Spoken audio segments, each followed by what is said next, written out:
Do you have a paranormal encounter you'd like to share with us? Send us an email with your story for a chance of it being featured on Weird World. Journey through Kent, England, where Time's veil is mysteriously lifted in 3 more true and extraordinary TIMESLIP accounts. In Tunbridge Wells, follows Charlotte Warburton's unexpected discovery of a decades-gone café. In Minster, Thanet, join Doctor E.G. Moon's bewildering encounter with a mysterious figure from the 19th century. And once again in Tunbridge Wells, experience Naomi Fuller's temporal slip into the life of a former self at the Swan Hotel in front of her mother's eyes. Café across time. In mid-1968, an elderly married couple by the name of Charlotte and Edward Warburton lived in the town of Tunbridge Wells in England. They'd been married for over 40 years and enjoyed spending time together, going on walks and trips into town. On the morning of June the 8th, 1968, the couple decided to go on one of their usual shopping trips into the centre of Tunbridge Wells. As they often did, Charlotte and Edward split up for a while to run separate errands, planning to meet back up later on. Charlotte headed to their usual grocer to pick up some coffee, but could not find the specific brand she typically purchased. She decided to pop into a nearby supermarket on Calvary Road to see if they had it in stock. Upon entering the supermarket, she noticed an entrance into a small cafe along the left-hand wall, which she'd never seen before, despite frequenting this supermarket. The cafe appeared rather old-fashioned, with wood panelling on the walls and no windows. The only lighting came from several frosted glass electric lamps throughout the place. At the time, nothing struck Charlotte as odd about the scene. She observed 2 women sitting together dressed in rather formal long dresses and about 6 men seated separately further back, all wearing dark suits. The patrons seemed to be leisurely drinking coffee and chatting amongst themselves, as one might expect to see in a small town cafe at around 11 o'clock in the morning. Charlotte did not linger in the unfamiliar cafe but continued about her shopping without a second thought. Over the next few days, even upon reflection, nothing about the encounter stood out as peculiar to Charlotte. The somewhat dated clothing and quiet atmosphere did not immediately occur to her as strange. In hindsight, there were subtle signs that something was off. The customers conversed with no audible noise. There was no scent of coffee in the air, and the space seemed almost too silent and still. However, caught up in a morning ritual, Charlotte did not pick up these oddities at the time.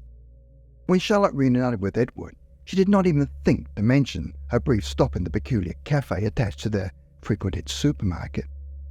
It was only on their next weekly shopping trip that Charlotte decided to lead Edward into the cafe she had discovered, hoping to share the new spot with him. However, upon searching the building thoroughly, neither Charlotte and Edward could find any cafe. Employees at the supermarket informed the couple that the building had previously been the site of the old Cosmos Cinema, which did have a small adjoining cafe. It was suggested that they consult with the Tunbridge Wells Constitutional Club, which had once owned the space, now part of the supermarket, using it as an assembly room and refreshment bar. Charlotte immediately recognised the description of the club's old bar as matching precisely the cafe she had stumbled upon over a week prior. Clearly, something uncanny had occurred when Charlotte stepped into the supermarket on June the 18th, transporting her briefly to a time and place that no longer existed.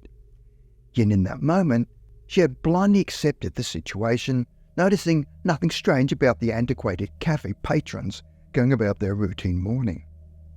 Retrospective clairvoyance is the term for seeming to experience and interact with a location in the past while accepting the circumstances as completely normal.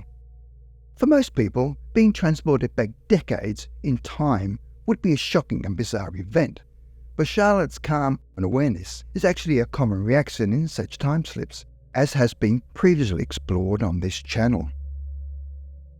Historical callback at Cleve Court.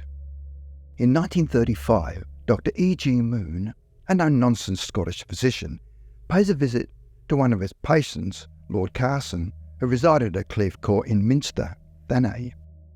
After examining Lord Carson and providing instructions to his nurse, Dr. Moon made his way downstairs to the front entrance hallway, hesitating as he considered whether he should go back up to speak with the nurse again.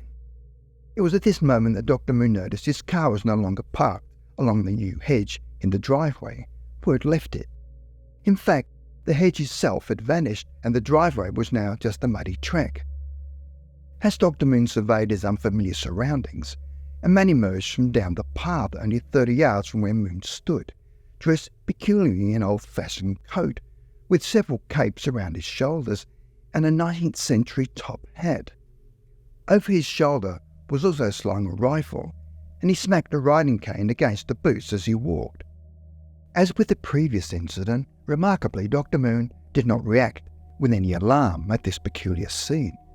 His thoughts were preoccupied with ensuring Lord Carson received the proper prescription, and he soon returned to go back inside the house without any concern over his missing car or the out-of-place gentleman rapidly approaching. However, as he reached for the door, the doctor casually glanced back, only to find his car returned to its spot by the yew hedge, which had also reappeared.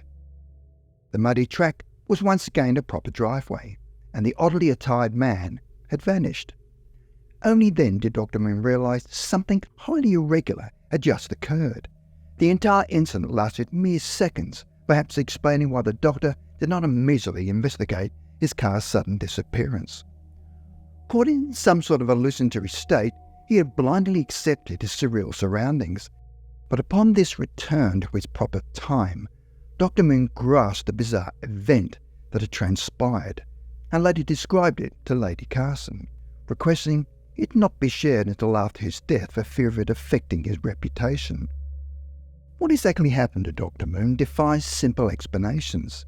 Some theorise scenes and people from the past imprint themselves upon buildings, occasionally re-emerging like ghosts.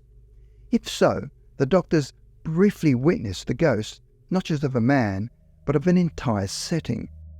Though perhaps Dr. Moon did physically travel back to a tangible past for those seconds. This seems to more appropriately fit the facts, as the 19th century gentleman seemed to glance upon him curiously upon his approach.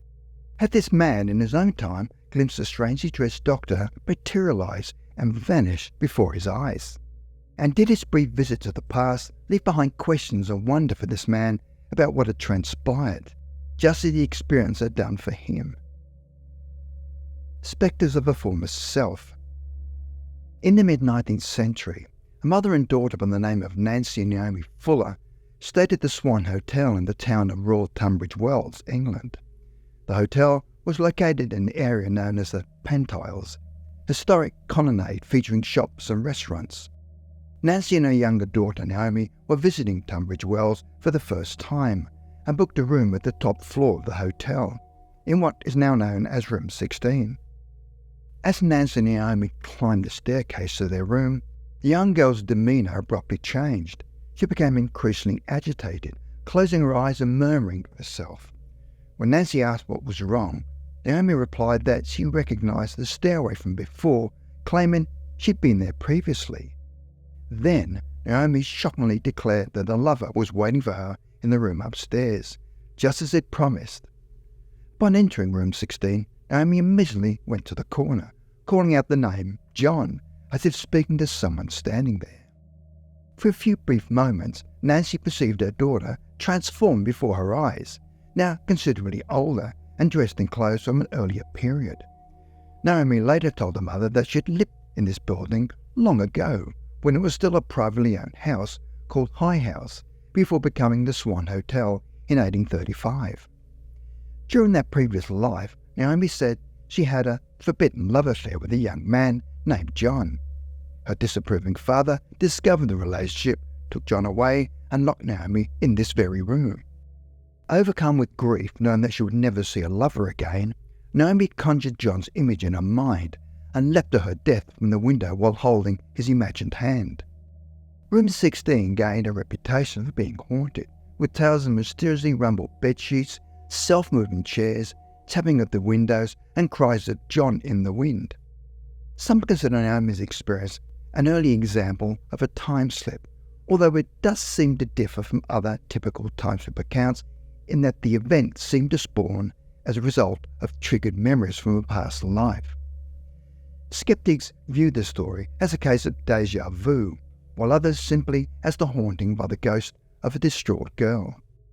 However, these explanations seem unable to shed light on Nancy witnessing her daughter transform into this older woman from another time.